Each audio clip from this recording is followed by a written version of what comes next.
Hello again, welcome back to the Landy Rover, and we're parked outside today. It's a beautiful sunny Queensland day, and this is a very quick video on how I've created the cabin. In a way, all the switches and gadgets.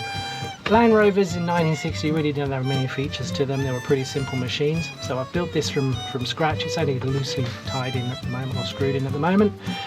Nothing really works, all the cables are in, they just haven't been connected up to fuses or anything whilst I'm still building the wings and everything else. So this is a very quick video on how to start the Landy Rover. I have a key that just connects the battery to a few of the electrics that need to be on pretty much all the time. This key then connects to the master switch. That now enables a solenoid which feeds the fuse box and a few of the other gadgets. I've got a secret switch that was a 1960s version of an immobilizer. It just isolates the coil, so I've clicked that one, and then I've got the start button underneath.